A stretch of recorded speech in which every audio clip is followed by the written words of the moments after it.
Hey everyone, how are you all doing? This time change always seems to throw, if you have it in your area, in a frenzy and a little bit off. But as with everything else, we weather through it. I have to shut down my Facebook so that StreamYard doesn't weird out on me. Okay, good morning, good morning, good morning. And here is a topic of seemingly great interest to everyone. Tantrums, disobedience, backtalk. What's a mom to do?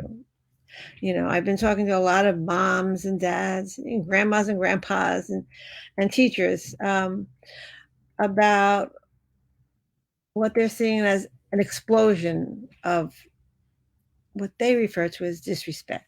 Surly, angry, unresponsive kids, um, lots of big emotions that kids from toddlers to teens and beyond um,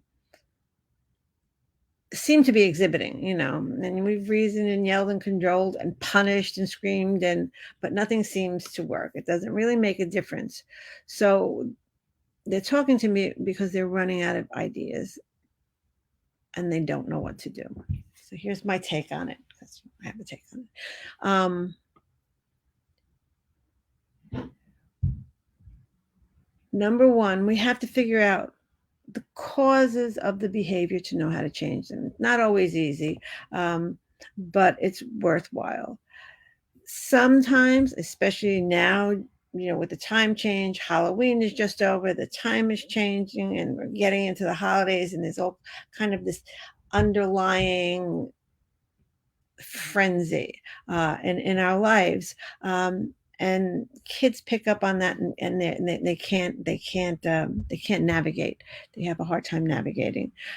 Sometimes the behavior is because they're hungry or tired, or sometimes they just don't have the problem solving skills to deal with it. Once in a while, it's how you're treating them. You kind of get back what you give, and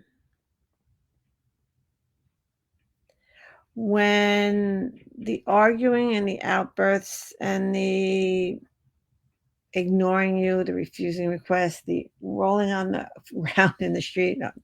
I'll get back to that in a minute. Um, it's our cue to change how we're handling it. We want to control our kids. We want to be in control, but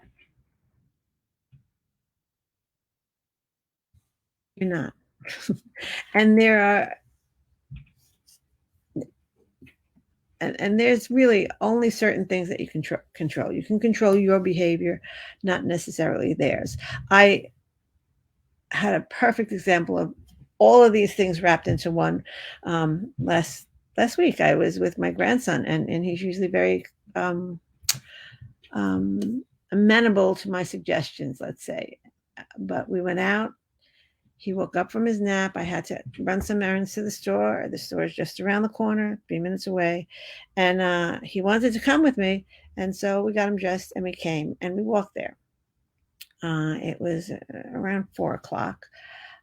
He had woken up from his nap early. He had woken up early from his nap. He didn't get his full rest.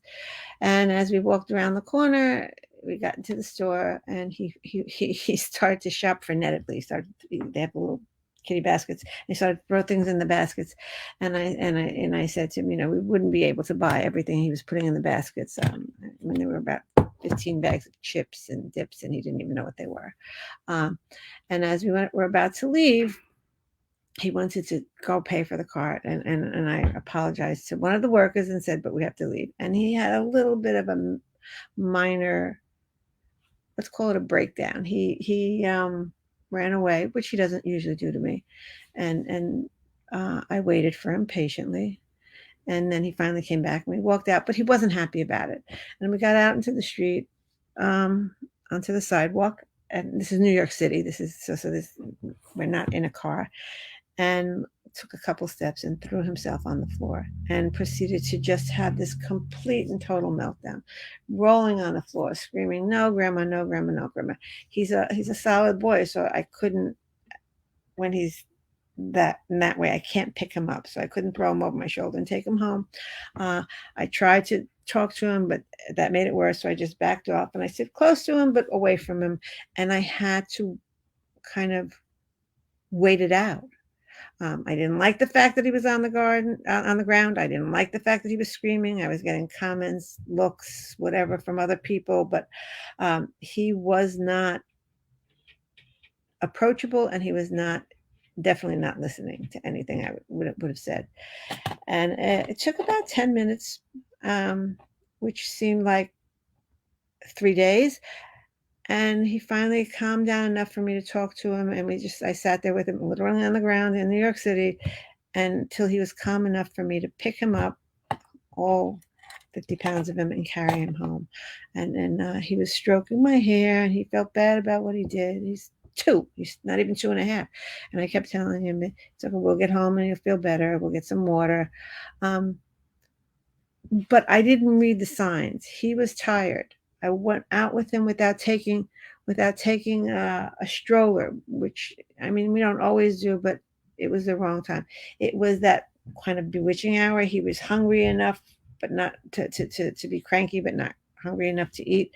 I mean, there's just a whole bunch of steps that and cues that I missed, and I went along with what I had to do, what was in my head, without thinking about what was in his head. And it could have been all resolved if I would have just thought of it. Now, I know you can't always think of it. So what do? I mean, understand it'll happen. Nobody likes it, but tantrums happen, kids snapping back at you or snapping at you or slamming doors in your face. It's going to happen. And to try to remember that life is 10% of what happens to you, is not really happening to you, it's just happening, and 90% of how you respond to it, or something like that. And it doesn't matter. It doesn't make you a bad parent. It doesn't make you a bad kid. If I would have insisted and started fussing with him when he was on the floor, it would have lasted longer. We wouldn't have had any other results. It would have stayed the same. And we would have both felt worse.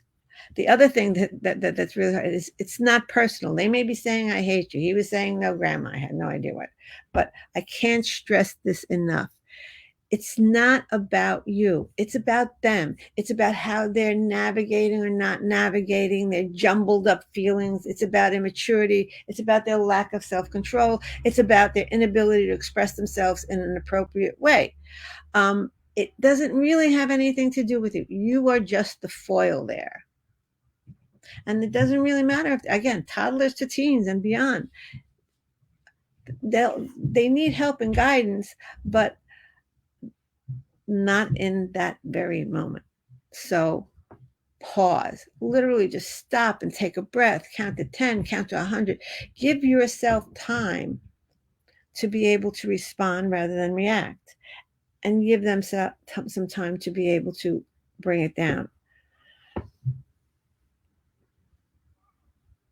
The reason you can't really reason with somebody who's being unreasonable. So, and you can't argue, because when you argue, you just get caught up in the whirlwind. So try not to get caught up in that power struggle. Don't allow yourself to do that if at all possible, because whenever that happens, you lose. But have a plan in mind. Figure out how you're gonna handle the situation when it happens again. This is the takeaway. Limits, expectations, consequences, a plan of action. What you will do to walk away when you're in the throes of this and continue the discussion when things have calmed down. Model how to handle a situation that's not going your way. And I'm not saying to let your kid walk all over you, or that you should accept disrespectful behavior, whatever that may be. I'm saying, like, avoid acting in kind. That do as I say, not as I do, it's not only hypocritical, but it doesn't work, because kids mirror your behavior. Find a way to bridge that gap. And if there's something wrong between you, if there's something going on that you see it's impossible to work at, Find someone to help you to work through it positively. Every difficulty is an opportunity to bring you two closer, but it's also can act as a wedge that pushes you further apart. And and we are the architects of our family, so we set the model. And the other thing is to stay consistent. It's so easy to fall into old patterns or give into the exhaustion of the day. But if you want results and a change in behavior, it only happens with consistency for you and for them. And it takes time, but your efforts will be well worth the price. Um, and so if you're having a really, really hard time, please controlling you to then be able to control it. Please DM me, give me a call. Let's set up a talk, because the more you do it, the more you do it, the more it happens. And again, we are the architects, so we are the ones who have to set the example, to pull back and to make it all better. Um, that's it for today. This was a little bit long. I think I talked a lot of time, but ciao for now, and hope to see you next time. And look for the sign up for the gratitude challenge, because that helps also. And I'll talk more about that on another time, because I've already taken a lot of your time up. Ciao for now, and give me a call if you need some help.